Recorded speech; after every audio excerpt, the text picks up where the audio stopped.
Hey there. I know why you're here.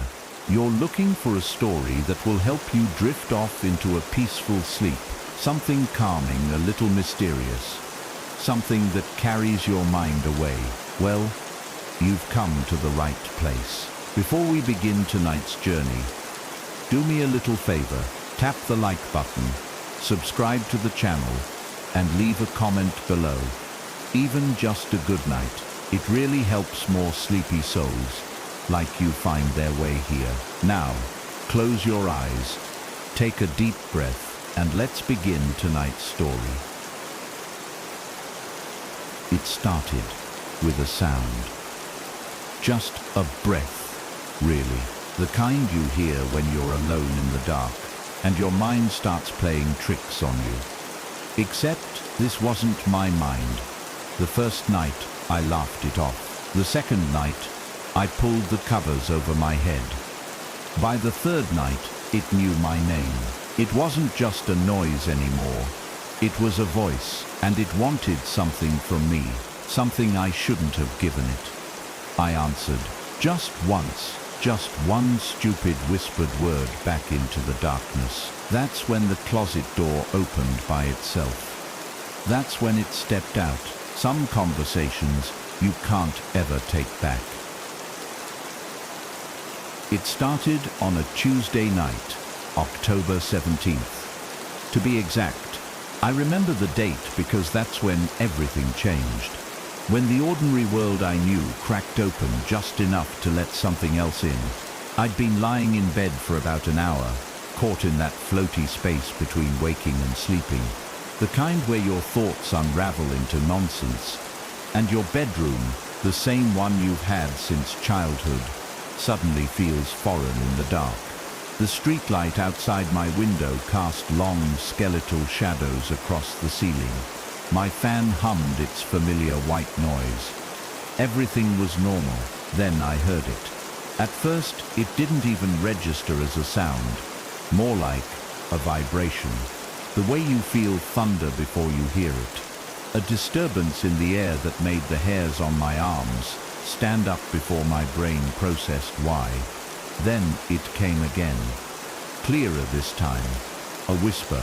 Not the kind of whisper you make when you don't want to be overheard. This was different. Wet, guttural.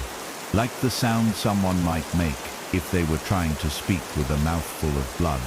It said my name. Not the nickname my friends use. Not the shortened version I sometimes go by. My full name. The one only teachers and angry parents use. That drawn out in a way that turned the syllables into something obscene. I didn't move. Couldn't move. My body had locked up with a primal fear that bypassed thought entirely. Some ancient part of my brain recognized this wasn't just a strange noise. This was a predator's sound.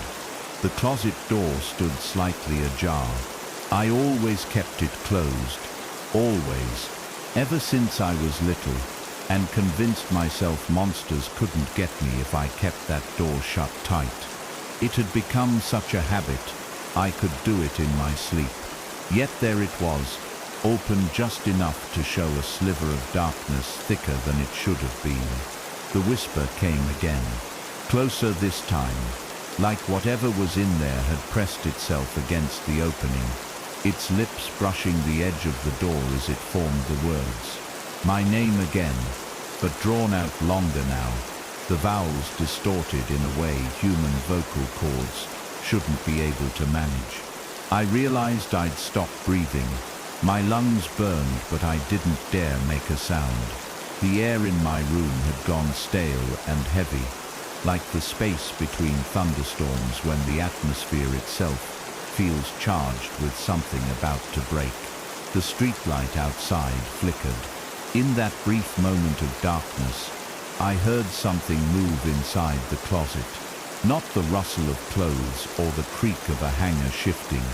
This was the sound of something large rearranging itself. The wet, meaty sound of limbs unfolding.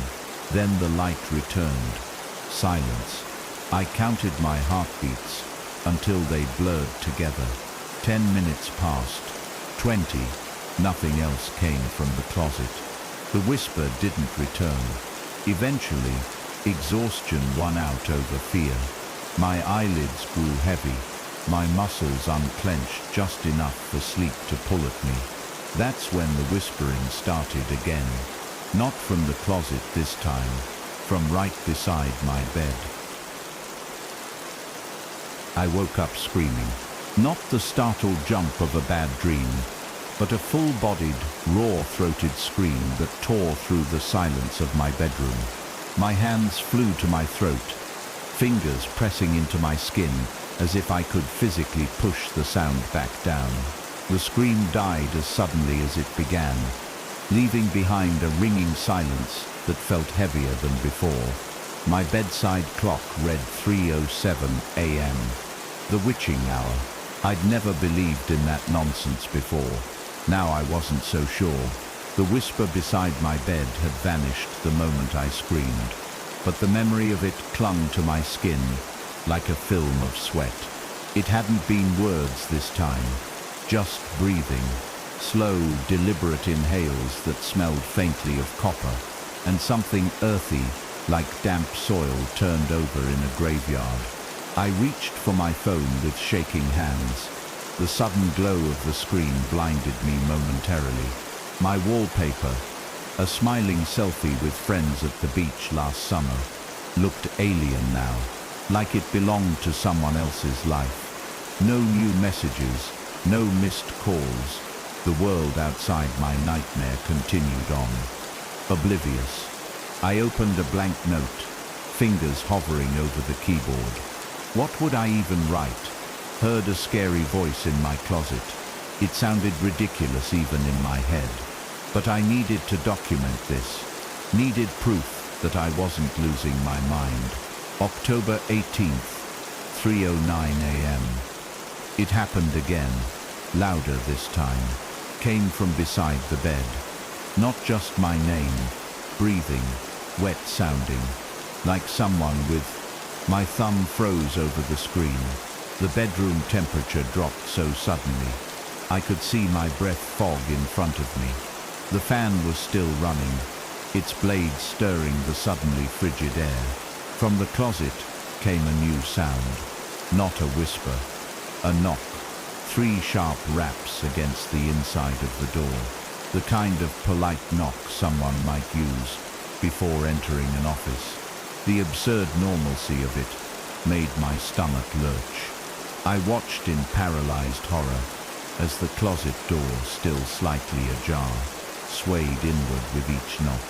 Not from the force of the blows, but as if something inside was pulling it open with each impact. The gap widened another inch, then another. My phone slipped from my fingers, landing face up on the comforter. The note app still glowed brightly, illuminating the terrified reflection in my screen. Eyes wide, lips parted in silent panic. Behind my reflection, in the slice of darkness visible through the closet door, something moved. Not a shadow. Shadows don't have texture. This had mass, dimension, fingers, too many fingers, brushing against the inside of the door. They weren't human, too long, too thin. The joints bent in ways that made my own fingers ache in sympathy. The knocking stopped. The fingers curled around the door's edge. I finally found my voice. No, it wasn't a shout, barely more than a whimper, but the effect was instantaneous. The fingers tensed. The door creaked open another inch, and from that darkness came a sound I'll never forget. A wet, clicking noise that resolved itself into something horrifically familiar. Laughter, not human laughter, not even animal. This was the sound of something learning to mimic joy without understanding it. The clicks and gurgles formed a grotesque parody of amusement that made my bladder threaten to let go. Then, clear as day, the whisper returned. Scared, the voice had changed. No longer just a distorted version of my name. Now it spoke in full words, with a cadence that almost sounded playful, like this was all some game. The fingers withdrew. The door stopped moving. Silence fell again. I didn't sleep the rest of the night, sat rigid against my headboard, phone clutched in both hands, thumb hovering over the 9 in 911. But what would I say? That my closet was talking to me. They'd think I was high or crazy. The first rays of dawn brought no relief. If anything, the growing light made it worse, illuminating the closet doors still slightly open. A reminder that whatever had happened wasn't just a nightmare.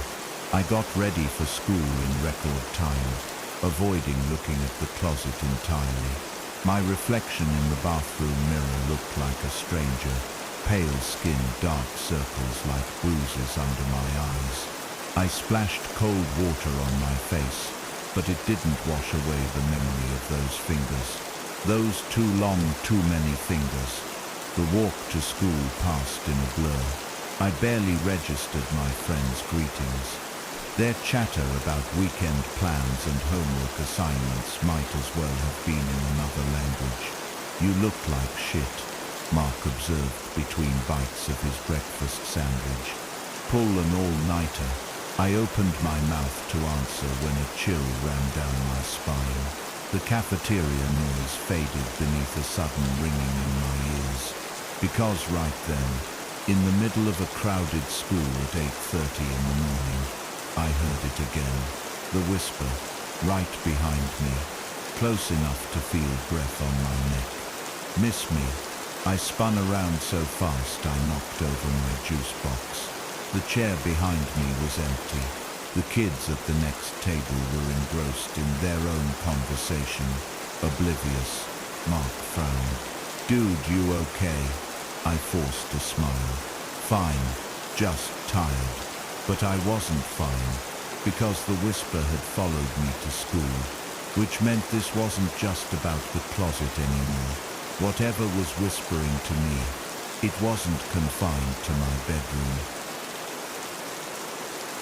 The rest of the school day passed in a haze. Every whisper of conversation in the hallways, every rustle of paper in class, my body jerked toward the sound like a hunted animal. By final period, my nerves were so frayed, I nearly screamed when someone dropped a textbook behind me. The walk home was worse. Autumn leaves crunched underfoot as I took the long way, avoiding the empty park where shadows stretched too long between the trees. My hands stayed buried deep in my pockets, fingers clenched around my phone like a talisman. The late afternoon sun painted everything in golden light, but it brought no warmth, not when every shifting shadow at the edge of my vision made my pulse spike. I stopped at the corner store, buying the strongest coffee they had, despite knowing caffeine would only make the shaking worse. The clerk, an older man who'd known me since I was in diapers, frowned as he took my money. "You look like you've seen a ghost, kid." If only ghosts I could handle. Ghosts were dead. Whatever was whispering to me felt very, very alive. The house was empty when I got home. Mom's note on the fridge said she'd be working late again. Normally, I liked having the place to myself. Tonight, the silence pressed against my eardrums like physical pressure.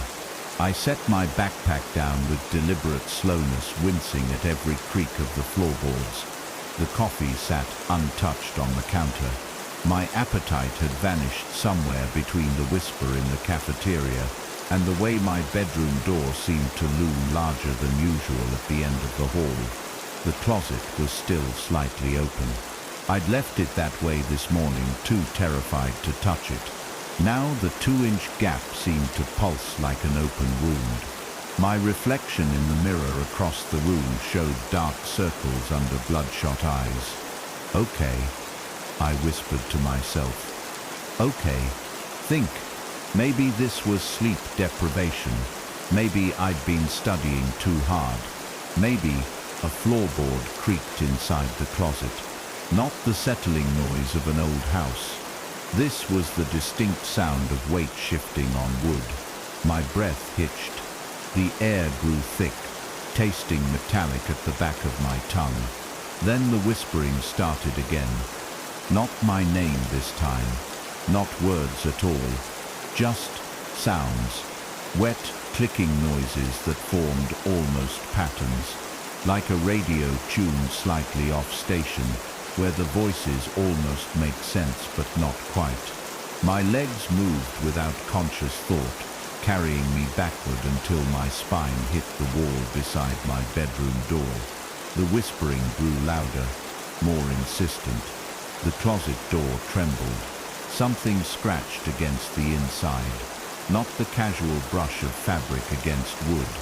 This was deliberate, purposeful. 3 long scrapes, then a pause, 3 more, over and over, until the rhythm matched my rabbit-quick pulse. I fumbled for my phone, pulling up the voice memo app with shaking fingers.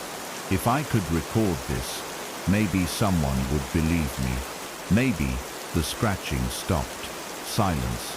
Then so clear it might as well have been spoken directly into my ear. Don't. The single word dripped with something like amusement, like it knew exactly what I'd been about to do, and found it adorable. My finger hovered over the record button. The closet door creaked open another inch. Darkness pooled in the widening gap, thicker than shadows had any right to be. The streetlight outside hadn't turned on yet, but the closet's interior seemed to absorb what little daylight remained, turning it into something solid, something hungry. I lowered the phone. The closet door stopped moving. A breath I didn't realize I'd been holding escaped in a shuddering gasp. My knees threatened to buckle. I needed to get out of this room, out of this house. But the thought of turning my back on that open closet made my skin crawl. I sidestepped toward the bedroom door, keeping my eyes locked on the closet. 3 steps, then 2. My fingers found the doorknob behind me. The whisper came again, softer now, almost gentle. Stay. I froze. There was something new in its tone, a note of longing that hadn't been there before. It unsettled me more than the laughter, more than the scratching, because it sounded almost human. My grip on the doorknob tightened. I can't, I whispered back before I could stop myself. The reaction was instantaneous. The closet door slammed open with enough force to make the walls shake. My vision blurred with panic as something surged forward from the darkness. Not the fingers from before, but a shapeless mass of shifting shadows that swallowed the light whole. I wrenched the bedroom door open and ran, down the hall, down the stairs, out the front door into the cooling evening air. I didn't stop running until my lungs burned and my legs gave out 3 blocks from home. Curled up on a stranger's porch swing, gasping for breath. I finally checked my phone. The voice memo app was still open, and it was recording 47 seconds of audio. My thumb hovered over play. Somewhere in the distance, a dog began to howl. The porch swing creaked beneath me as I stared at my phone screen. The glowing timer on the voice memo, still counting upward. 53 seconds now. 54. The recording hadn't stopped when I fled. It had kept going, silently documenting whatever had happened after I left. I should have deleted it. I should have thrown my phone into the street and run in the opposite direction. Instead, I pressed play. At first, there was nothing. Just the muffled sound of my own panicked breathing as I'd fled the room, the distant slam of the front door. Not the absence of noise, but a heavy, listening silence, as if the recording itself were holding its breath. Then the whispering started again, not from the closet this time, from my bedroom itself, from the walls, the ceiling. the space beneath the bed. Dozens of voices overlapping, some barely audible, others so loud they distorted the microphone, all speaking in unison. You can't run from us. The recording cut off abruptly at the 1-minute mark. Automatic, a setting I'd enabled to save storage space. I sat there for a long time, the phone limp in my hands. The streetlights flickered on one by one, casting long shadows across the neighbor's lawn. Somewhere nearby, the dog had stopped howling. The silence it left behind was worse. I couldn't stay out here all night, but I couldn't go home either. The coffee shop 3 blocks over was still open. I bought the largest size they had, not because I wanted it, but because it gave me an excuse to sit in the bright, crowded space where everything smelled like cinnamon and espresso instead of whatever earthy, metallic stench had lingered in my bedroom. I texted my mum that I was staying at a friend's house. She wouldn't check. She never did. At 11 p.m., the coffee shop closed. I walked through neighborhoods where porch lights glowed amber against the dark, past late-night joggers with their headphones in, oblivious, down streets where the trees arched overhead, like the ribs of some enormous, long-dead creature. My feet carried me back home, not on purpose, not consciously, but by the time I realized where I was going, I was already standing at the end of my driveway, staring up at my bedroom window. The light was on. I hadn't left it on. The front door was unlocked. I always locked it. Always. The house smelled wrong as I stepped inside, stale and damp, like a basement that had flooded and never fully dried. The air clung to my skin as I climbed the stairs, each creak of the wood sounding louder than it should have. My bedroom door was closed. I'd left it open. The light shining beneath the door wasn't the harsh white of my overhead bulb. This was softer, warmer, like candlelight. I reached for the knob, stopped. The whispering started again, but not from inside the room. From behind me, right behind me, close enough that I felt the words more than heard them, the vibrations traveling down my spine like an electric current. You came back. I turned. Nothing there. Stand. Just the empty hallway.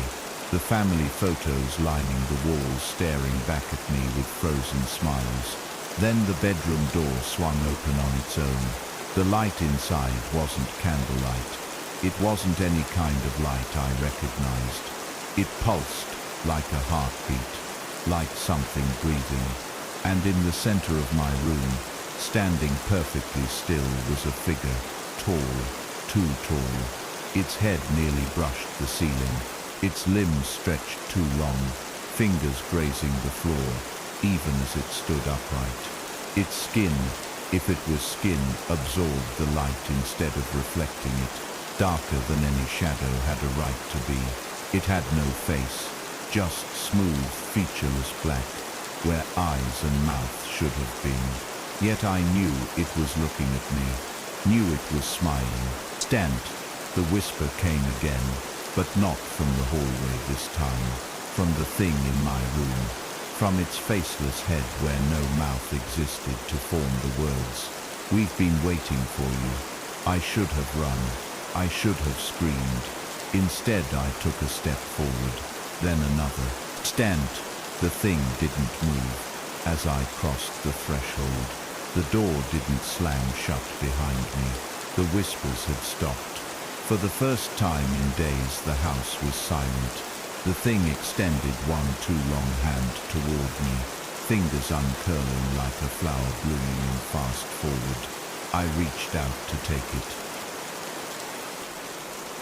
My fingers hovered inches from its outstretched hand. The air between us crackled with something electric, like the charged moment before a lightning strike. My pulse roared in my ears, drowning out everything but the slow, rhythmic sound of my own breathing. I don't know why I didn't pull away. Maybe part of me had already accepted that this was inevitable, that whatever this thing was, it had been waiting for me long before I ever heard its whispers. Its fingers twitched, not impatient, not demanding, just expectant. I took a breath and reached out.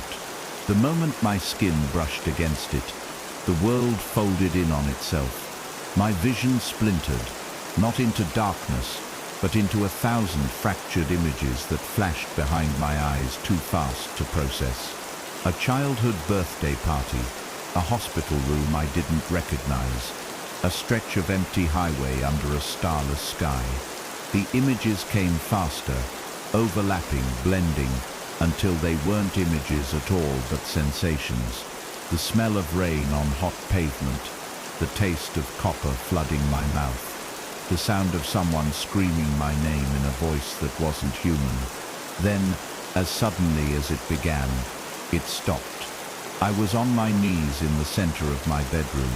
The thing stood over me. The light in the room had returned to normal. Just the harsh glow of my overhead bulb. The air no longer pulsed. The shadows no longer moved on their own. But the thing remained. It tilted its head, studying me in silence. I expected the fear to crash over me then. Expected to scream, to scramble backward, to do anything but sit there staring up at it with a numbness that had settled deep into my bones. But the terror never came. Instead, something worse took its place. Recognition, like meeting a stranger and realizing halfway through the conversation that you've known them your entire life. The thing extended its hand again. This time, I didn't hesitate. Its fingers closed around mine, and the moment they did, the whispers returned, not from the closet or the walls, but from inside my own head. 100 voices speaking in unison, their words slipping through my thoughts like smoke. You've always been ours. I tried to pull away. Its grip tightened, not painful, not threatening, just final. The overhead light flickered once, twice, then went out. In the darkness, the thing leaned down until its featureless face was level with mine. Up close, its skin wasn't smooth, like I'd thought. Tiny grooves covered its surface, shifting and rearranging themselves like letters in a language I couldn't read. It didn't speak. It didn't need to. The whispers in my head grew louder, more insistent, until they drowned out everything else. Until I couldn't remember a time when they hadn't been there. The thing straightened, pulling me to my feet with effortless strength. My legs shook, but held. The whispers settled into a single clear voice, my own but distorted, like hearing a recording played backward. The thing turned toward the closet. The door stood wide open now, the darkness inside no longer empty. Something waited in there, something that hadn't been there before, something that had always been there. The thing beside me didn't move, didn't speak, but the command in my head was unmistakable. See, I took a step forward, then another. The closet yawned before me, its interior stretching further back than it should have, the walls warping in ways that defied physics. The clothes that should have been hanging inside were gone, the shelves, the shoes, all of it replaced by a single narrow hallway that hadn't existed this morning. The whispers urged me forward. The thing followed silently behind. The hallway smelled of damp earth and something sweetly rotten. The walls pulsed faintly, like the throat of a living thing.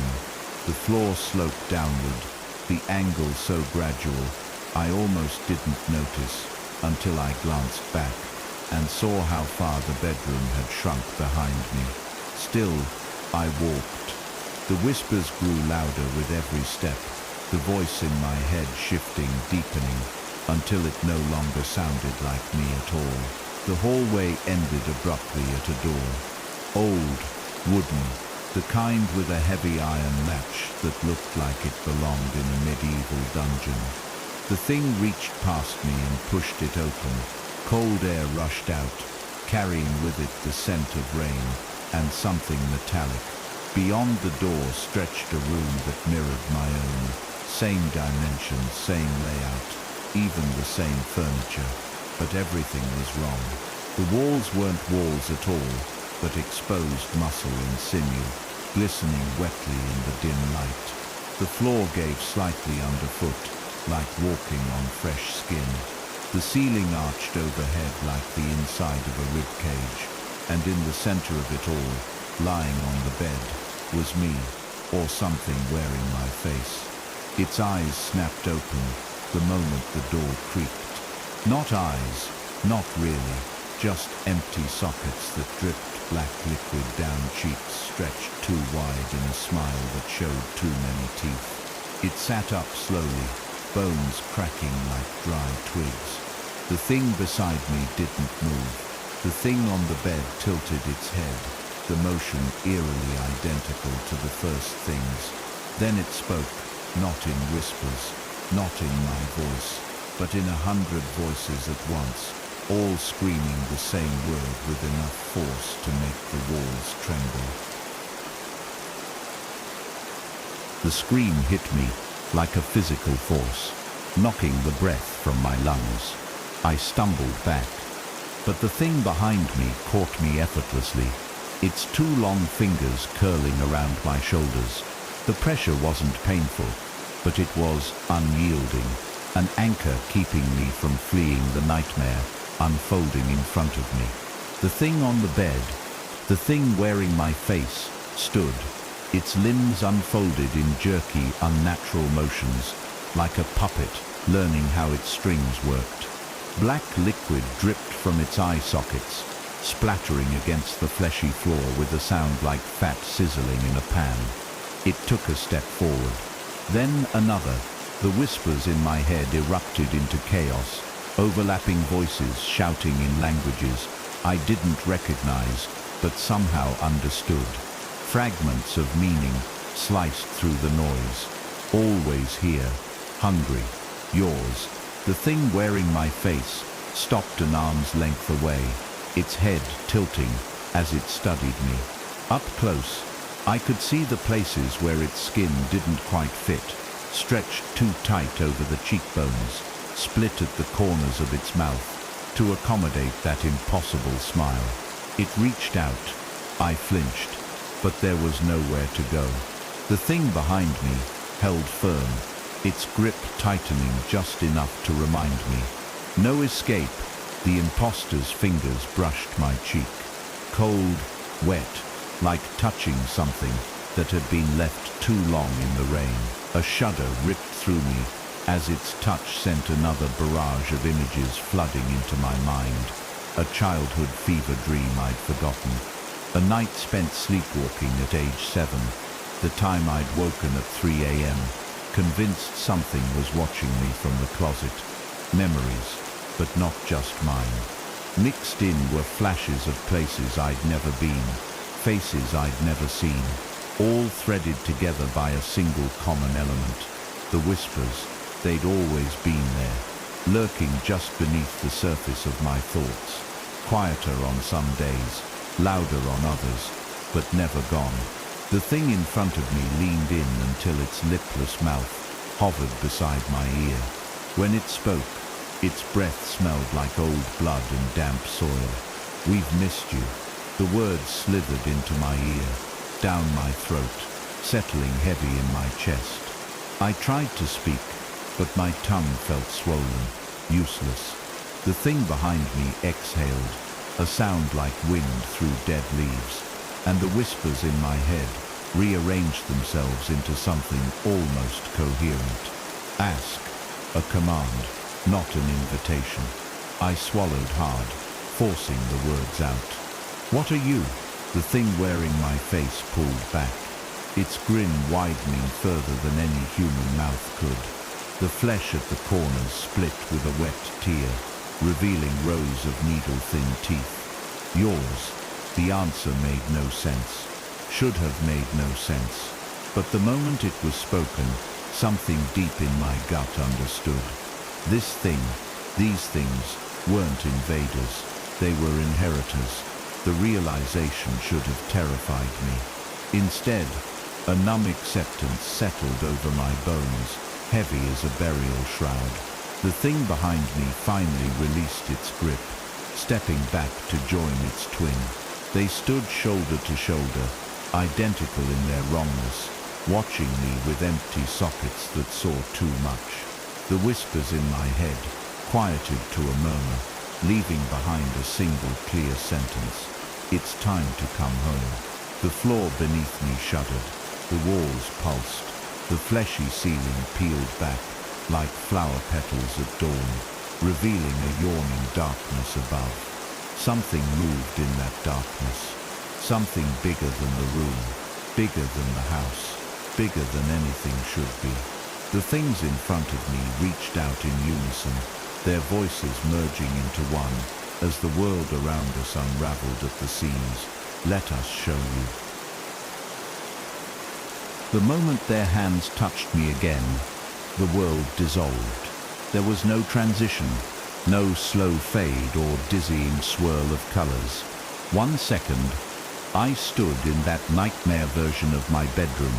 The next I was elsewhere, somewhere dark, somewhere wet, somewhere that smelled like freshly turned earth and the iron-rich tang of blood. I tried to scream, but the sound died in my throat as the whispers rose to a deafening roar inside my skull. They weren't separate voices anymore. They'd merged into a single, all-consuming hum that vibrated through my bones. Gradually, my vision adjusted. I wasn't standing. I was floating, suspended in a vast, cavernous space where the walls pulsed with a slow, rhythmic contraction. Veins as thick as tree roots crisscrossed the slick surfaces, pulsing with dark fluid. The air was thick with moisture, clinging to my skin like a second layer. The things still held my hands, their elongated fingers intertwined with mine. When I turned to look at them, their faceless heads tilted in unison.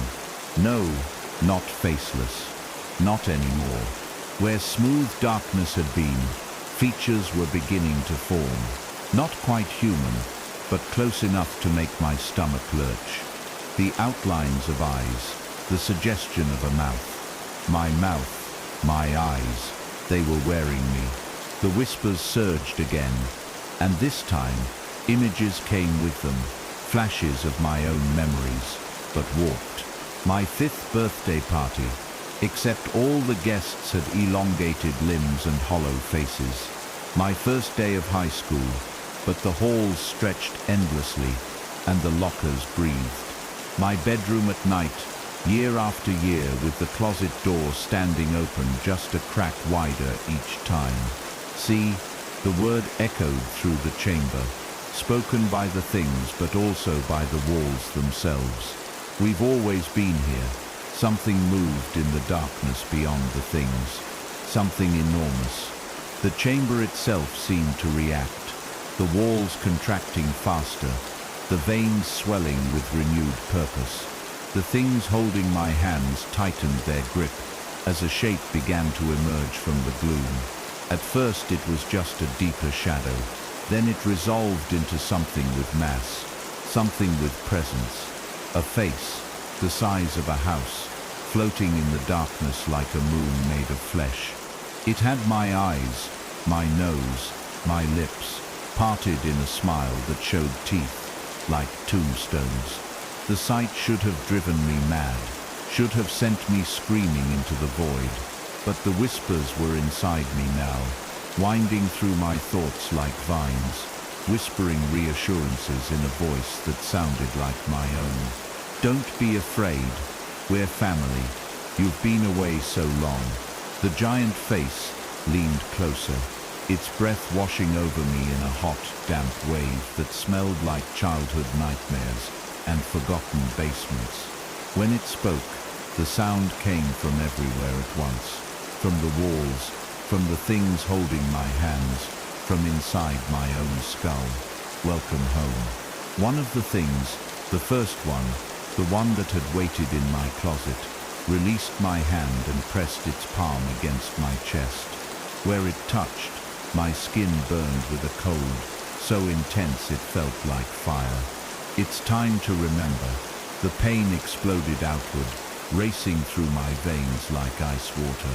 My back arched as new memories flooded in, not the warped ones the things had shown me, but real ones, true ones. The sleepwalking episodes I'd had as a child that doctors could never explain. The way animals had always shied away from me. The reflection in mirrors that sometimes didn't quite match my movements. And the dreams, the endless looping dreams of dark places and whispering voices that I'd written off as nightmares but had always felt more like memories. The thing pressed harder, its fingers sinking into my flesh like I was made of clay. The pain reached a crescendo, and with it came the final terrible understanding.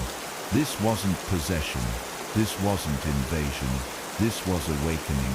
The whispers weren't external voices, they were my own, buried deep, finally loud enough to hear. The things weren't intruders, they were parts of me that had been locked away. And the giant face in the darkness. It smiled wider as the realization hit me, its teeth gleaming in the pulsing red light of the chamber. Do you understand now? I did. And that was the most horrifying part. The thing removed its hand from my chest. Where its fingers had been, my skin was no longer skin. It was smooth, featureless blackness, spreading outward in branching patterns like cracks in ice. The other thing reached up and cupped my face in its hands. Its touch was gentle, almost loving. No more hiding, no more pretending. It's time to be whole. The chamber shuddered around us as the giant face began to descend, its mouth opening wider and wider until it was all I could see, a yawning void of teeth and darkness, waiting to swallow me whole. The things released my hands. I didn't try to run. I stepped forward, toward the mouth, toward the truth, toward myself. The darkness swallowed me whole. For a moment, there was nothing. No sound, no light, no sensation of falling or floating. Just an endless, weightless void where time had no meaning. Then the whispers returned. Not around me, inside me. They slithered through my veins, curled around my bones, settled into the hollow spaces between my ribs, like they'd always belonged there. And with them came memories, real ones, not the half-truths I'd been living. I saw myself as a child, standing in front of my closet at 3 a.m., whispering back to something only I could hear. I saw myself at 12, drawing strange symbols in my notebook that made my teachers uneasy. Symbols I didn't remember learning, but that flowed from my pencil like second nature. I saw myself last year, waking up in the backyard, covered in dirt with no memory of how I got there. My fingernails caked with soil like I'd been digging. The visions came faster, sharper, each one carving away another layer of the lie I'd been living. The human lie, the ordinary lie. The darkness around me pulsed like a heartbeat. Then the pain started.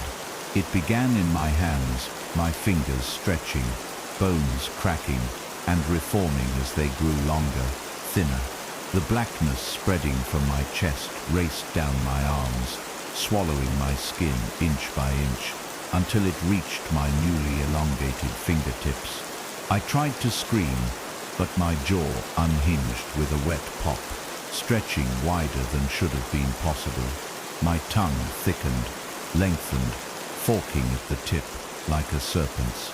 The changes spread upward, my eyes burning as they melted and reformed, my nose collapsing inward until only smooth darkness remained.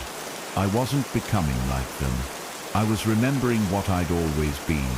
The giant face loomed closer, its breath hot against what remained of my human skin. You hid yourself so well, buried yourself so deep, but we never forgot you.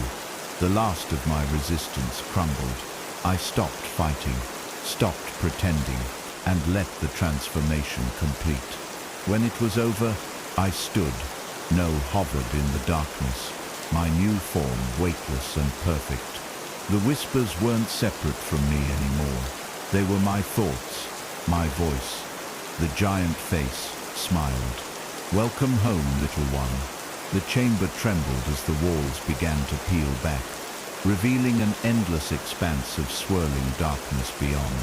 Countless figures moved in the gloom, some small like me, others so large, their shapes blurred into the horizon.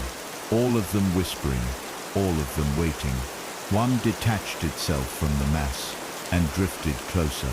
It looked like the thing from my closet. It looked like me. It reached out with two long fingers. "There's so much to show you."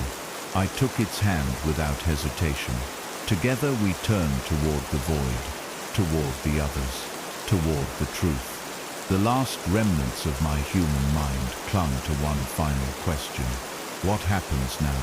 The whispers answered in unison, their voices merging into a chorus that shook the foundations of reality itself. Now we wait the rest, and with that, the darkness swallowed us whole. Back in the human world, the bedroom was empty. The closet door stood slightly ajar, just as it had been that first night. Outside, the streetlights flickered. A dog began to howl, and in a house 3 blocks away, a teenage girl sat bolt upright in bed, her eyes wide with terror, as a whisper drifted from her closet. "We've been waiting for you." Time doesn't pass the same way here. There is no sun to mark the hours, no clocks ticking in empty rooms, only the endless pulsing dark and the whispers that fill it, whispers that are mine now, as much a part of me as the 2 long fingers. I flex absently in the gloom. The others move around me in the void, their shapes shifting and merging like ink dropped in water. Some are small, barely more than shadows. Others tower like skyscrapers made of nightmares, all of them whispering, all of them hungry, all of them hungry. The one who was once my twin, the thing that first reached for me in the closet, drifts closer. Its form is fluid, sometimes reflecting my own twisted shape, sometimes melting into something else entirely. "Do you remember?" it asks, its voice no longer separate from my thoughts. Fragments, at least. The way my human skin used to feel, the taste of food, the sound of my mother's voice calling me downstairs for dinner. But those memories are distant now, faded like old photographs left in the sun. More vivid are the other memories, the ones buried beneath the human ones. The truth, the twin tilts its head, reading my thoughts as easily as breathing. "Show me," it says. I reach out, my elongated fingers brushing against its smooth, featureless face. The moment we touch, the void around us shivers, and then flashback. 1 week earlier, I'm standing in the school bathroom, staring at my reflection in the cracked mirror. Dark circles bruise the skin under my eyes. My lips are chapped from biting them raw. The whispers have been worse today. Louder, more insistent. They don't just come from the closet anymore. They're everywhere, in the rustle of pages turning in class, in the static between songs on my headphones, in the white noise of the shower, always whispering, always calling. The bathroom light flickers. My reflection grins at me. I stumble back, my hip hitting the sink. The reflection's grin widens, its teeth sharpening, its eyes melting into black pools.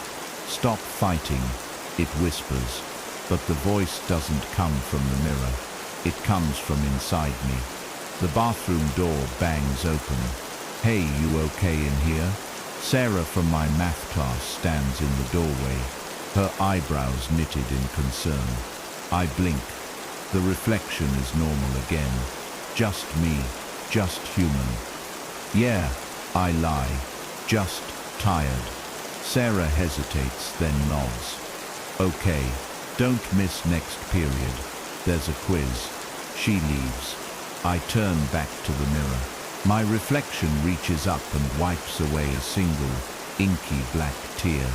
Back in the void, the twin pulls away, its satisfaction curling through our shared thoughts.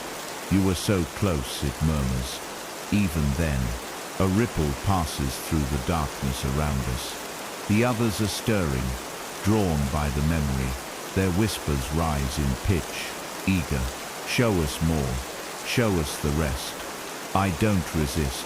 There's no point. The void shivers again, and then flashback. 3 days before the closet, I'm in my room, digging through my backpack for my history notes. The whispers have been quieter today, just a faint hum at the edge of my hearing, easy to ignore.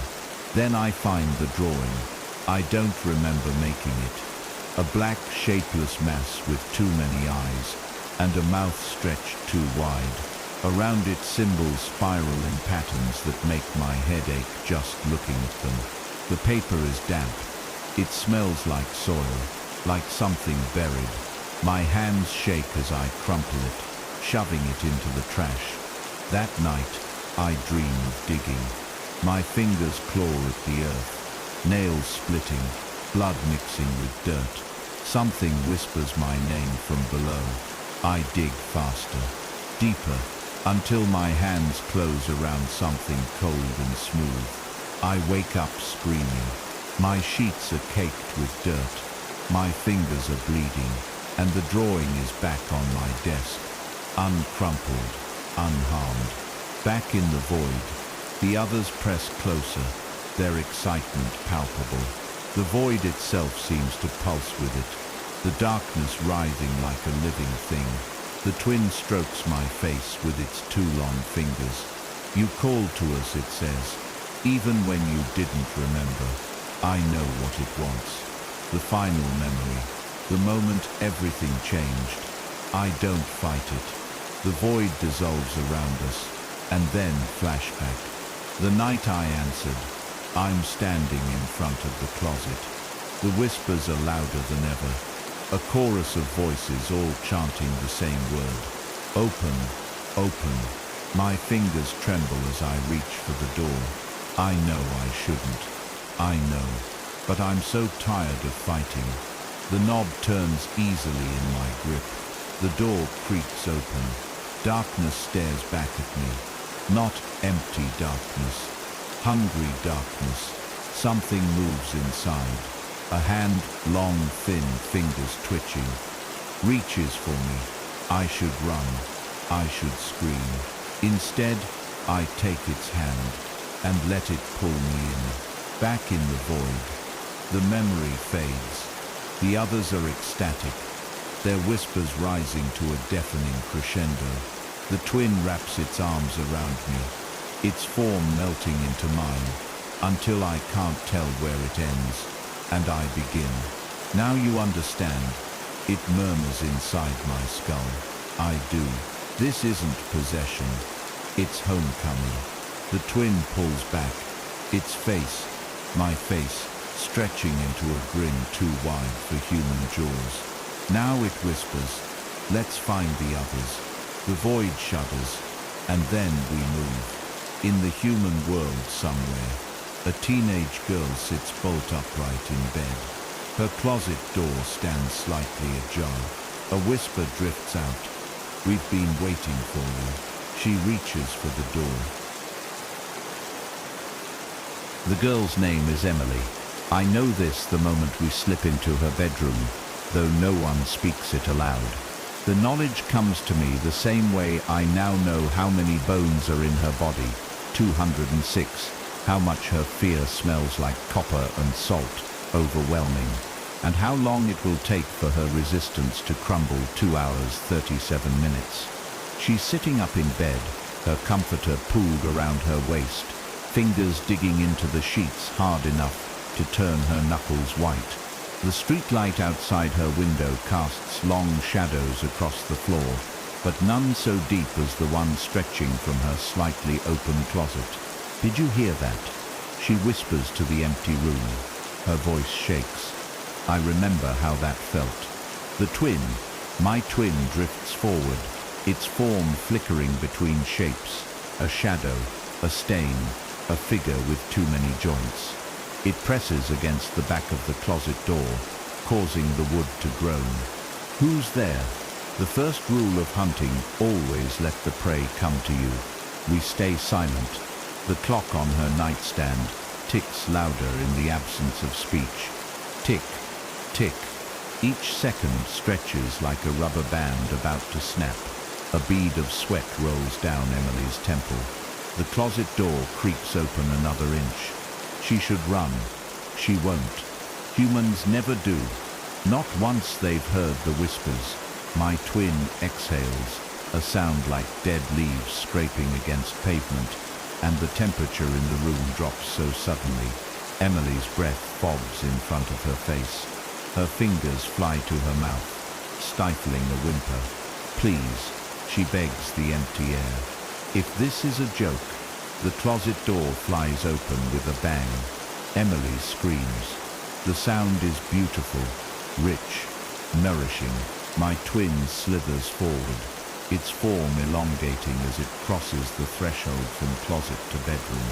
Emily scrambles backward until her spine hits the headboard, her pulse fluttering in her throat like a caged bird. "What are you?" she whimpers. The twin cocks its head. "Considering yours," it says at last. The word hangs in the air between them, heavy with meaning. Emily can't possibly understand yet, but she will. Oh, she will. The twin reaches for her with hands that aren't quite hands, fingers that split and multiply even as she watches. Emily tries to scream again, but the sound dies in her throat as the twin's fingers brush her cheek. Contact. The first spark. Emily's back arches as the visions hit her, flashes of the void, of the whispers, of the truth, buried beneath her human skin. Her pupils dilate until her eyes are nearly black, her breath coming in short, panicked gasps. "No," she moans, shaking her head like she can dislodge the images. "No, no, no." The twin shushes her gently, cradling her face like a lover might. "It's easier if you don't fight," it murmurs. Emily whimpers. I know what she's feeling. The terror, the revulsion, the dawning horror that this thing speaking to her isn't some external monster, but a part of herself she's been ignoring her whole life. The twin leans closer, its mouth, if it can be called a mouth, brushing her ear as it whispers. "You've heard us before, haven't you? In your dreams, in the static between songs, in the silence right before sleep." A tear rolls down Emily's cheek. She doesn't deny it. The twin smiles. "Let us in." It coaxes. Emily shakes her head, but her resistance is already crumbling. I can see it in the way her fingers twitch at her sides, in the way her breathing has slowed, in the way her eyes keep darting to the open closet. She's curious. They always are. The twin presses its forehead to hers. "Just say yes," it whispers. A beat of silence. Then so soft it's barely audible. The change is instantaneous. Emily's body seizes, her back arching off the bed as the transformation begins. Her fingers elongate, her jaw unhinges, her skin darkens to that perfect, endless black. The twin croons encouragements as it guides her through the pain, its hands steady on her shoulders. I watch from the corner, drinking in every twitch, every gasp, every delicious moment of surrender. By the time it's over, Emily is no longer Emily. She's one of us. She's home. The twin helps her sit up, running its fingers through her, its newly formed hairless scalp. Emily flexes her two long fingers, marveling at the way the shadows cling to them like old friends. "Welcome," the twin says. Emily turns to me, hurt, its face splitting into a grin too wide for any human mouth. "What now?" it asks. The answer comes not just from me, but from the void itself, from the countless others waiting in the darkness. Now we find more. Emily nods eagerly. The closet door creaks. Somewhere across town, another teenager sits up in bed, their heart pounding as a whisper drifts from their closet. "We've been waiting for you." The school hallway stretches before us, fluorescent lights flickering like dying stars. It's 3:17 a.m. The security guard won't make his rounds for another 23 minutes. The cameras won't see us. They never do. Daniel walks ahead, his new form shifting fluidly between shadow and substance. His two long fingers trail along the lockers, leaving faint scorch marks in the metal. Emily drifts beside me, humming a discordant tune that makes the air vibrate. The twin leads the way. It's wearing a face now, a patchwork of features stolen from our memories. My old smile, Emily's sharp cheekbones, Daniel's piercing stare. The effect should be grotesque. Instead, it's hypnotic. "Here," the twin says, stopping in front of locker 314. The metal groans as Daniel pries it open without touching it. Inside, a single black notebook sits atop a pile of textbooks. The cover is unmarked, but we can all feel the energy pulsing from it, faint whispers leaking through the pages. The twin plucks it from the shelf with reverent fingers. Hers it breathes. We know without asking. Maya Carter, junior class president, honor student, the girl who always sits alone at lunch, sketching in this very notebook with hands that shake just slightly. The girl who's been dreaming about us for years. Emily flips the notebook open to a random page.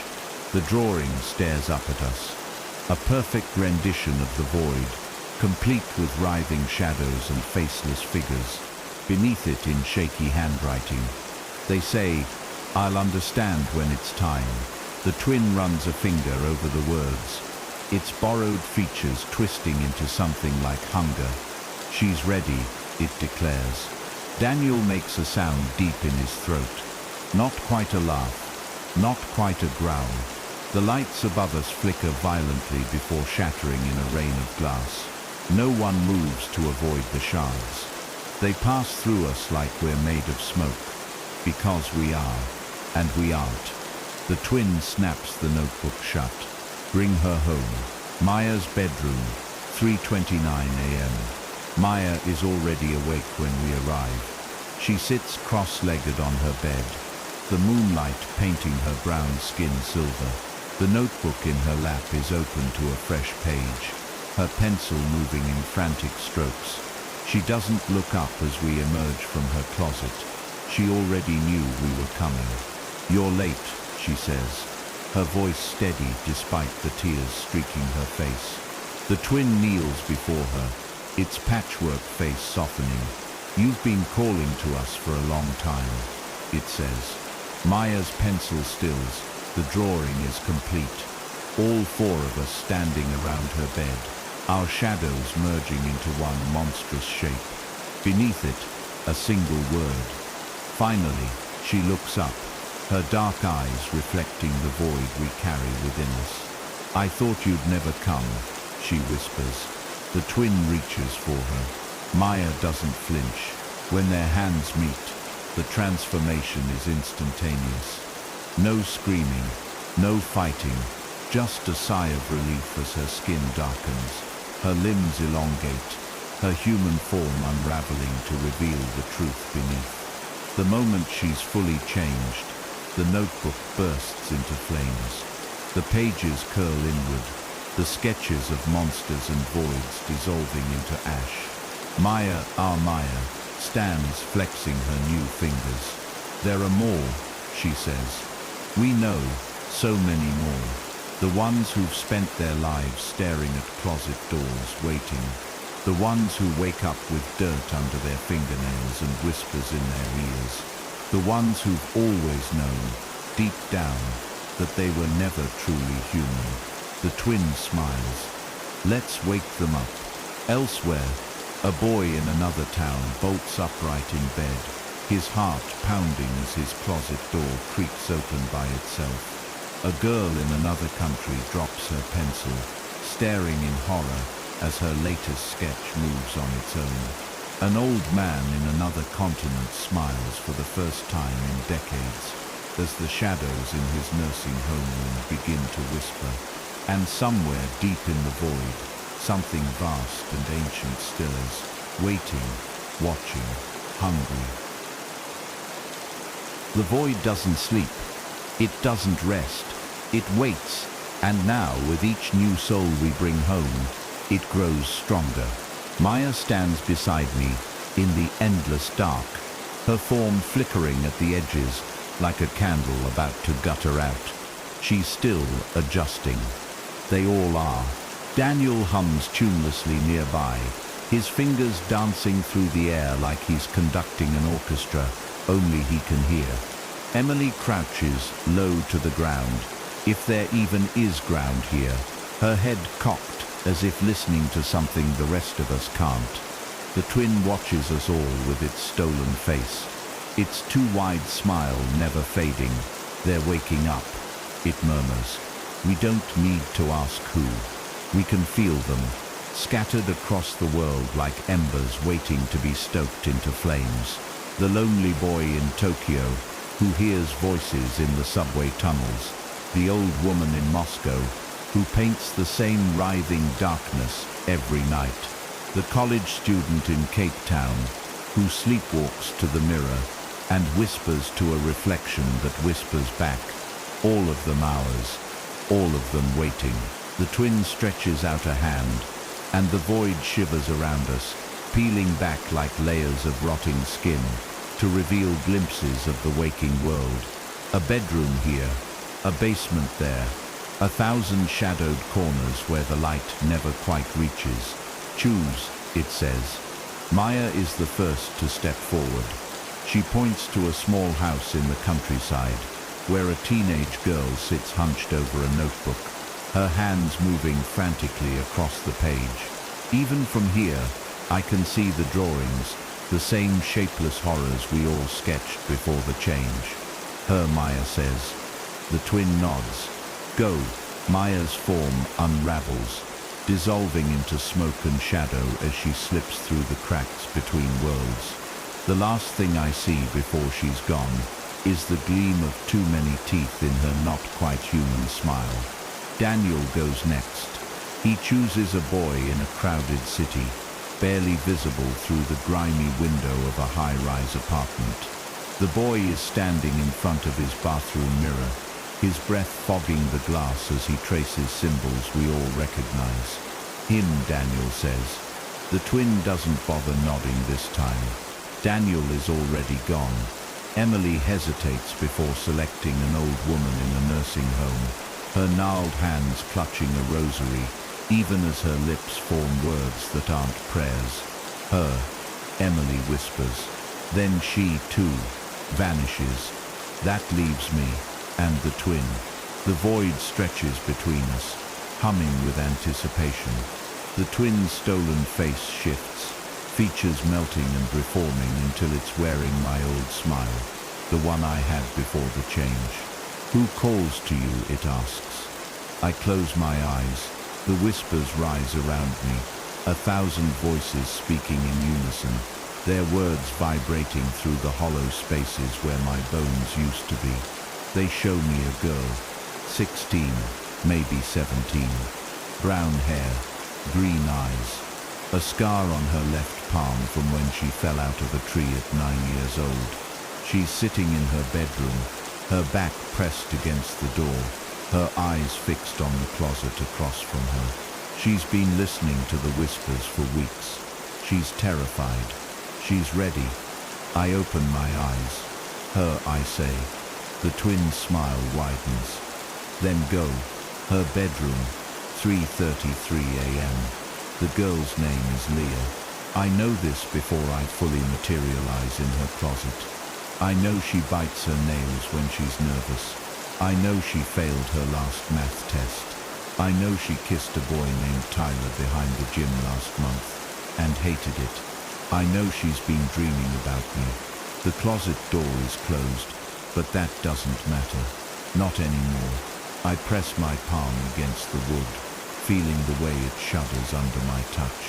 On the other side of the door, Leah gasps. "Who's there?" Her voice trembles. I don't answer, not with words. Instead, I let the whispers do the work for me. They slither through the crack under the door, curling around her ankles like affectionate cats. She shudders but doesn't pull away. "I know you," she whispers. I smile. She can't see it, but she feels it. The air in the room grows heavy, thick with the scent of ozone and something darker. The closet door creaks open an inch. Then, too, Leah doesn't run. She watches, just like I did. Just like we all did. I step forward, letting the streetlight outside her window catch the edges of my form. The two long limbs, the hollow pits where my eyes used to be. The smile that stretches just a little too wide. Leah whimpers, but she doesn't look away. "You've been dreaming about me," I say. It isn't a question. Leah nods, her fingers digging into the carpet. "Every night," she admits. I crouch in front of her, close enough to touch. "Do you want it to stop?" Another nod. Then softer. "No." I reach out.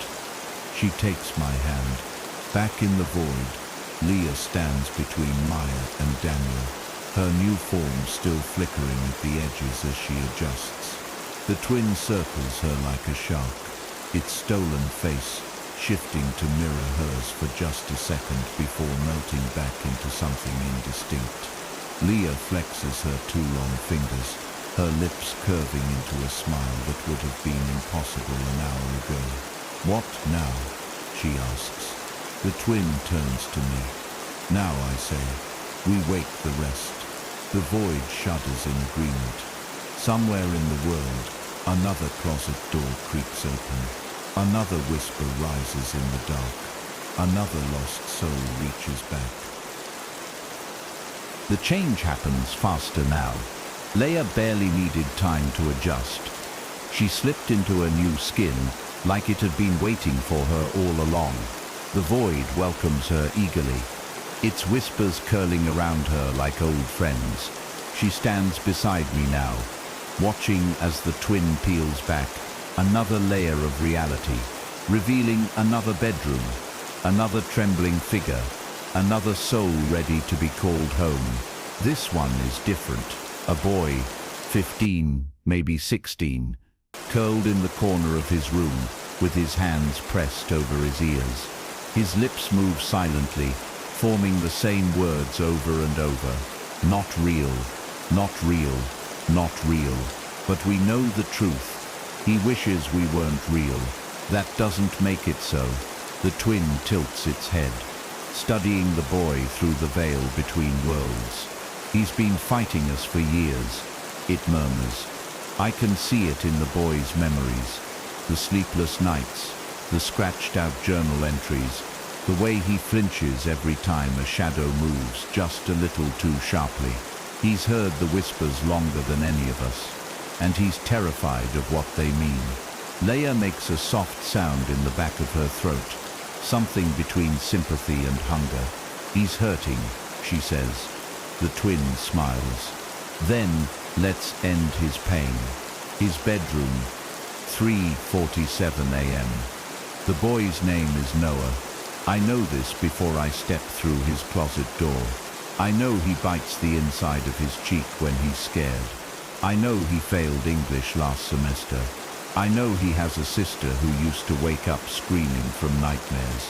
She couldn't remember. I know he's been lying to himself for years. The closet door is shut tight. A chair wedged under the handle, useless. The wood groans as I press against it, the chair legs scraping against the floor. Noah's head jerks up, his breath catches. "No," he whispers. "No, no, no." The door creaks open. I step forward, letting the dim glow of his nightlight catch the edges of my form, the way my limbs stretch just a little too long, the way my shadow doesn't quite match my movements, the way my smile splits my face a little too wide. Noah scrambles backward until his spine hits the wall. His chest heaves, his fingers digging into the carpet hard enough to turn his knuckles white. "You're not real," he gasps. I tilt my head. "Aren't I?" My voice isn't mine anymore. It's his, the one he hears in his nightmares, the one that whispers to him from the static between radio stations, the one that murmurs his name when no one else is around. Noah whimpers. "Go away," he pleads. I kneel in front of him, close enough to touch. "You don't mean that," I say. A tear rolls down his cheek. "I do," he lies.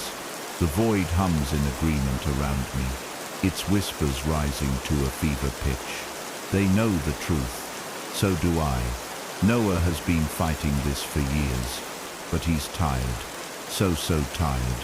I reach out, brushing my fingers against his cheek. He flinches, but he doesn't pull away. "Let us help you," I whisper. Noah squeezes his eyes shut. Another tear falls, then so soft I almost miss it. Okay, the change is slower this time, gentler. Noah shudders as the void seeps into his veins, his skin darkening, his limbs elongating, his human form unraveling to reveal the truth beneath. He gasps, not in pain but in relief, as the whispers finally make sense. By the time it's over, Noah is no longer Noah. He's one of us. He's home back in the void. The twin watches as Noah tests his new form, his two long fingers flexing in the gloom. Leah drifts closer, her head cocked as she studies him. "Better?" she asks. Noah exhales a sound like wind through dead leaves. "Yes," he says, and it's the truth. The twin smiles, its stolen face shifting until it's wearing Noah's old features, his sharp cheekbones, his crooked nose, the scar above his eyebrow, from when he fell off his bike at 7 years old. "Who calls to you?" it asks. Noah doesn't hesitate. He points through the veil to a small apartment where a girl sits hunched over her laptop, her fingers flying across the keyboard. Even from here, I can see what she's writing. The same words we all scribbled in notebooks. The same descriptions of shadows that move when no one's watching, of whispers that sound like home. Her Noah says. The twin nods. "Then go." Noah grins, a sharp, hungry thing, and slips into the darkness. The void shudders in anticipation. Somewhere in the world, another door creaks open. Another whisper rises. Another lost soul reaches back. The apartment stinks of stale coffee and desperation. I watch from the shadows as the girl, Lena, 24, aspiring writer, paces before her laptop, her bare feet slapping against warped floorboards. The screen casts a sickly blue glow across her hollow cheeks. She hasn't slept in days. I can see it in the tremor of her fingers, the way her bloodshot eyes dart to her closet. Every 37 seconds exactly. She thinks she's going mad. She's closer to the truth than she knows. On her laptop screen, half-written sentences blink accusingly. The whispers aren't just in my head. I know what's in my closet.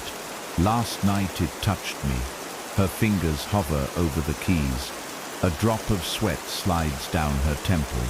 The closet door stands slightly ajar behind her, just as it has every night this week, just as it will every night until she finally answers. Noah materializes beside me, his form flickering at the edges like a dying light bulb. Newly changed, he still carries faint echoes of his human scent, fear, and cheap body spray. "She's close," he murmurs. I nod. Lena's been hearing the whispers for months. At first she blames sleep deprivation, then stress, then her upstairs neighbor's faulty plumbing. But the excuses have run out. The truth presses against the fragile walls of her reality, threatening to burst through. All she needs is one last push. Noah grins, his teeth gleaming in the dark. "Can I?" I step back, granting him the honor. He moves like liquid shadow, flowing across the floorboards without a sound. Lena doesn't notice when he slips into her closet. Humans never do, not until it's too late. The first whisper comes as Lena finally sits back down, her fingers returning to the keyboard. Her name, spoken in a voice that isn't a voice, more the memory of one, echoing up from some deep forgotten place. Her fingers freeze. The apartment falls silent. Even the refrigerator's hum cuts out. Then we know you hear us. Lena whirls toward the closet, her chair screeching against the floor. Her breath comes in short, panicked bursts. "No," she whispers. "No, no, no." The closet door creaks open another inch. Darkness pools at the threshold, thicker than shadows have any right to be. Lena scrambles backward until she hits the wall, her laptop crashing to the floor. The screen cracks, but the words remain visible. "Last night it touched me." Noah steps forward, not all the way, just enough for the streetlight outside to catch the unnatural angles of his face, the hollow pits where his eyes used to be. Lena makes a sound like a wounded animal. "You're not real," she whimpers. Noah tilts his head, his grin stretching wider. His voice is hers now, the one she hears in her dreams, the one that whispers from empty rooms when she's alone. The recognition flashes across her face, followed by something worse. Relief. Noah sees it too. He takes another step forward, his two long fingers twitching at his sides. "You're tired," he says. So tired of fighting, of pretending. A tear rolls down Lena's cheek. "Please," she whispers, but she's not begging him to leave.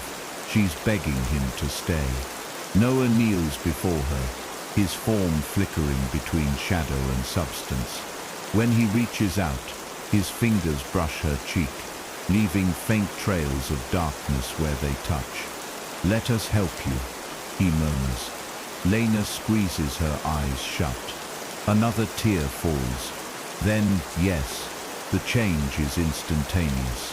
Lena's back arches as the void rushes in, filling her veins with liquid darkness.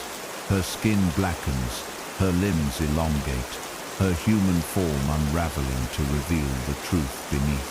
She gasps, not in pain but in wonder, as the whispers finally make sense. By the time it's over, Lena is no longer Lena. She's one of us. She's home. The void, the twin watches as Lena tests her new form, her two long fingers flexing in the gloom. Noah drifts closer, his grin sharp with pride. "Better?" he asks. Lena exhales, a sound like rustling leaves. "Yes," she says, and it's the truth. The twin stolen face shifts until it wears Lena's old features, her sharp cheekbones, her crooked nose, the faint scar above her lip from when she fell as a child. "Who calls to you?" it asks. Lena doesn't hesitate. She points through the veil to a small house where a man sits hunched over a canvas, his brush moving in frantic strokes. Even from here, I can see what he's painting. The same shadows we all dreamed of, the same whispers given form. "Him," Lena says. The twin nods. "Then go." Lena grins, a sharp, hungry thing, and slips into the darkness. The void shudders in anticipation. Somewhere in the world, another door creaks open. Another whisper rises. Another lost soul reaches back. The artist's studio smells of turpentine and madness. I watch from the corner as the man, Elias, 38, former prodigy, dips his brush into black paint with trembling fingers. The canvas before him writhes with familiar shapes, elongated figures with hollow eyes, a vast darkness pulsing at the center, mouths stretched wide in silent screams. His masterpiece, his nightmare. The paint isn't quite dry on yesterday's work. I can still see where his fingers smeared the edges, where his nails dug grooves into the pigment. He's been painting the same thing for months. The gallery calls it his dark period. His therapist calls it concerning. He calls it the truth. Lena materializes beside me, her form flickering like candlelight, newly changed. She still carries the faint scent of ink and desperation. He's been waiting for us, she murmurs. I nod. Elias's entire apartment is a shrine to the void. Canvases lean against every wall, each one darker than the last. Sketches paper the refrigerator, the coffee table, the inside of his shower curtain, all variations on the same theme. The thing in the dark, the whisper in the closet. The truth he can't escape. His brush hovers over the canvas. A drop of black paint falls, spreading like ink in water. The closet door behind him creaks open.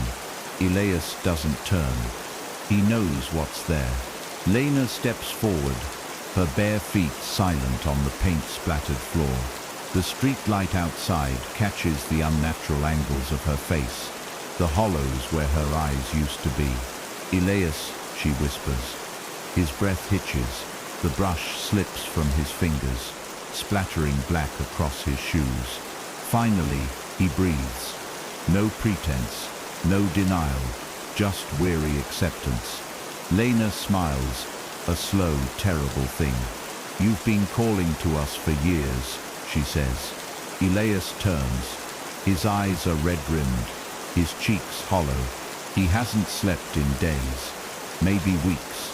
The sketches on his arms, tattooed in ballpoint pen, match the ones on his walls.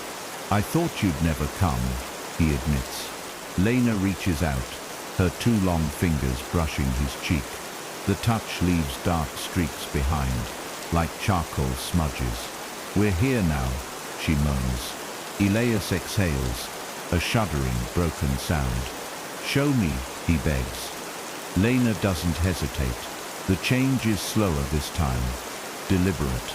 Elias gasps as the void rushes in, his skin darkening, his limbs elongating, his human form unraveling like wet canvas.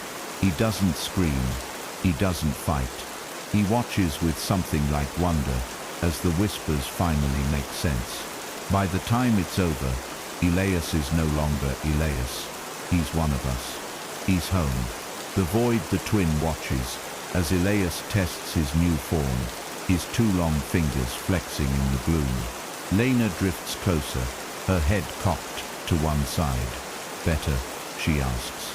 Elias exhales, a sound like wind through dead leaves. Yes, he says, and it's the truth. The twin's stolen face shifts until it wears Elias's old features, his sharp cheekbones, his crooked nose, the paint stains that never quite washed from his fingers. Who calls to you? It asks. Elias doesn't hesitate. He points through the veil to a small classroom where a child sits alone, her crayons moving in frantic circles. Even from here, I can see what she's drawing. The same shadows we all dreamed of, the same whispers given form. Her, Elias says. The twin nods. Then go. Elias grins, a sharp, hungry thing, and slips into the darkness. The void shudders in anticipation. Somewhere in the world, another door creaks open. Another whisper rises. Another lost soul reaches back. The waking world. The news reports start small. A missing person here. A strange sighting there. A spike in sleepwalking cases. An uptick in people reporting auditory hallucinations. The experts blame stress. The religious blame demons. The conspiracy theorists blame the government. No one blames the closets. No one notices the shadows moving just a little too sharply. No one hears the whispers beneath the static. Not yet, but they will. The void the twin turns to me, its stolen face shifting until it wears my old features, the ones I had before the change. It's time, it says. I nod. The void hums around us, its whispers rising to a fever pitch. They've been waiting for this. So have we. The twin reaches out, its two long fingers brushing my cheek. Show them the truth, it murmurs. I grin, a sharp, hungry thing, and step into the darkness. Somewhere in the world, a closet door creaks open. A whisper rises. A lost soul reaches back. And this time, the whole world is watching. The first city falls quietly. Portland, Oregon, a Thursday night. Light rain misting the streets. People hurry home under umbrellas, shoulders hunched against the damp. No one notices when the streetlights begin flickering at exactly 3:17 a.m. No one sees the shadows pooling thicker than they should beneath parked cars. No one hears the whispers beneath the rain. Not at first. I stand atop an abandoned office building, watching through the eyes of 100 newly awakened. The void hums beneath my skin, restless, hungry. It's been waiting for this moment longer than human civilization has existed. Maya materializes beside me, her form flickering at the edges like a poorly tuned television. The rain passes through her. It passes through me too. We're not fully here, not yet. They're ready, she murmurs. Below us, a young woman pauses beneath an awning, her breath fogging in the cold air. She tilts her head, listening to something only she can hear. The whispers have been calling to her for months. Tonight, she finally answers. Yes, she breathes into the dark. The change is instantaneous. One moment she's human, flesh and blood, and fading nail polish. The next, she's something else, something better. Her shadow stretches long behind her, twisting into shapes that defy physics. When she smiles, her teeth gleam too sharp in the sodium light. She's not the only one. Across the city, closet doors creak open in empty apartments. Shadows detach from walls. Reflections move without their owners. The newly awakened step into the rain, their two long fingers flexing, their hollow eyes turned skyward. They're coming home, all of them. CNN newsroom, 6:24 a.m. Unprecedented spike in emergency calls overnight, with reports ranging from mass hallucinations to alleged doppelganger sightings. Authorities are urging calm as investigators. The television flickers. The news anchor's face distorts, his features stretching unnaturally before snapping back to normal. He doesn't seem to notice, reminds citizens that sleep deprivation can cause flicker. This time the distortion lingers. The anchor's left eye sinks too deep into his skull. His grin stretches a little too wide. Nothing to worry about. Everything is fine. Everything is static. Then silence. The void, the twin watches the waking world through 1,000 eyes. Its stolen face shifts restlessly. A new feature every second. A reporter's sharp cheekbones. A barista's crooked nose. A child's missing front tooth. They're waking up faster now, it observes. I nod. The infection spreads exponentially. Each new awakening creates ripples, stirring others from their half-slumber. The lonely librarian who's been hearing voices in the stacks. The night shift nurse who sees shadows moving in empty rooms. The taxi driver who swears his reflection sometimes smiles back. All of them ours, all of them waiting. The twin turns to me, its current face melting like wax. Soon, it promises. The void thrums in agreement. Soon the world will hear the whispers. Soon the world will understand. Portland, Oregon, 11:53 p.m. The power grid fails in concentric circles, spreading outward from downtown like a virus. Streetlights gutter out. Traffic signals die. Screens go dark. In the sudden silence, the whispers grow louder. They slip under doors. They coil around bedposts. They murmur from the static of dead televisions. We've been waiting for you. Some people scream. Some pray. Some press their ears to the walls, listening with something like recognition. And some answers. Chapter 5. The Whispering World. Part 3.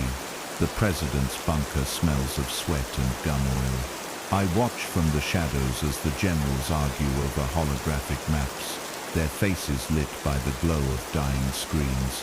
Red dots mark fallen cities, Portland, Seattle, Vancouver, spreading outward like bloodstains on tissue paper.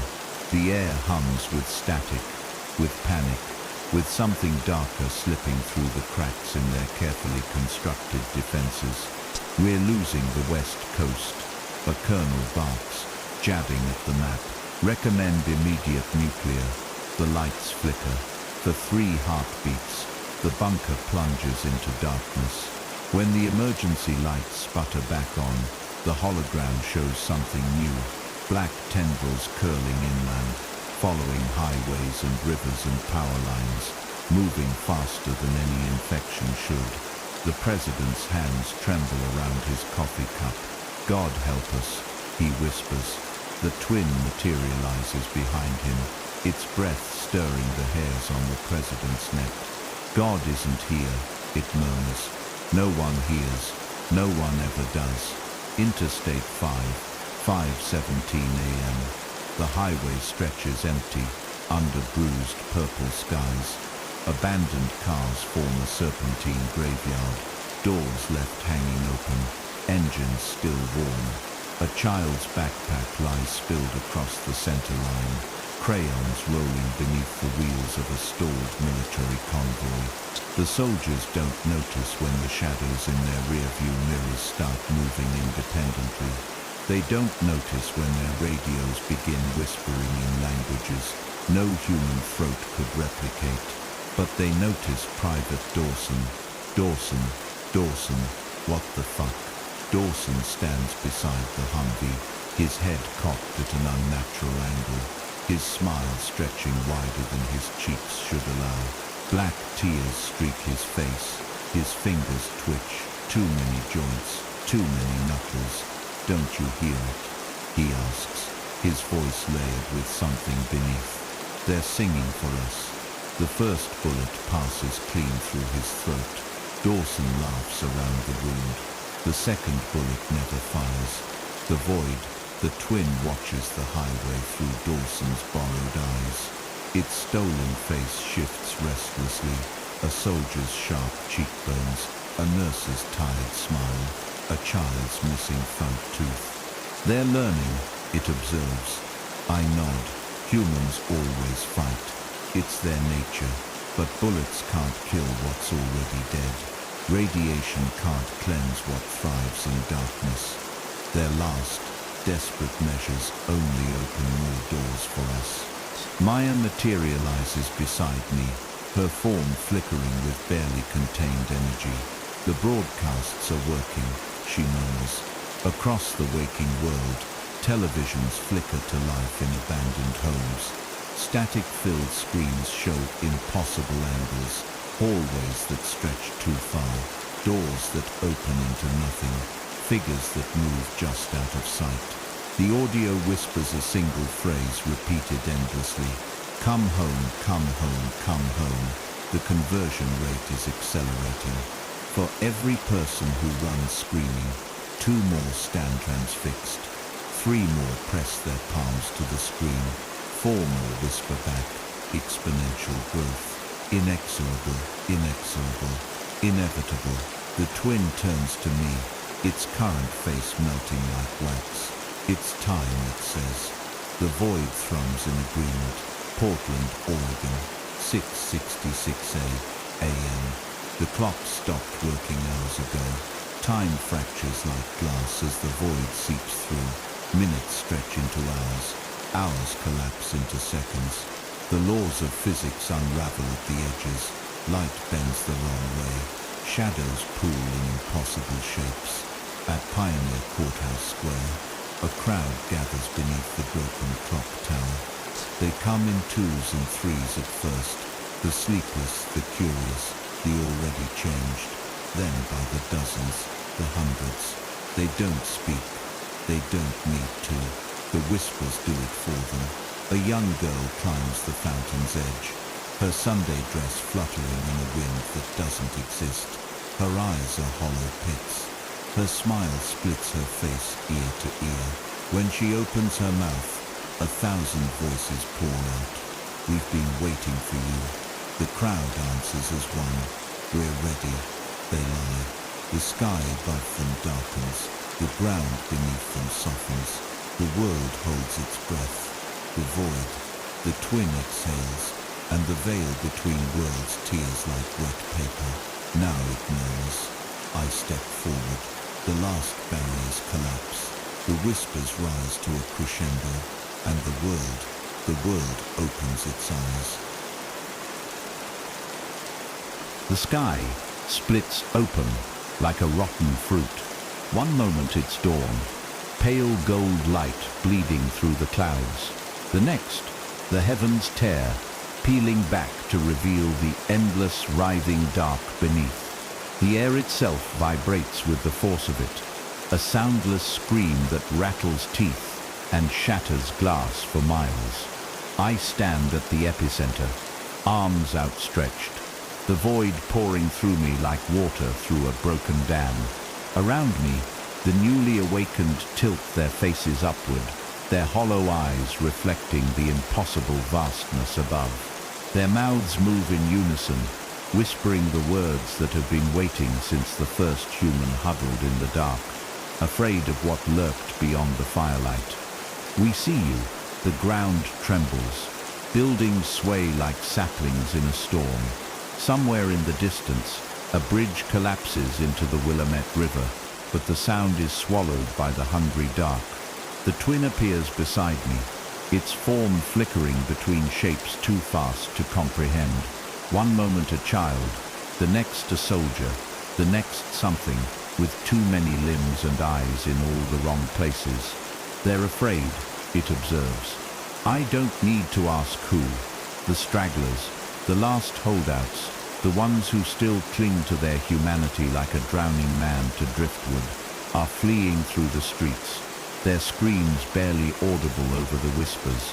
They don't understand yet. They will. Maya materializes on my other side, her 2 long fingers twitching at her sides. Should we help them? She asks, though we both know the answer. The twin smiles, its stolen lips stretching impossibly wide. Let them run. Portland International Airport, 7:17 a.m. Maybe time doesn't work right anymore.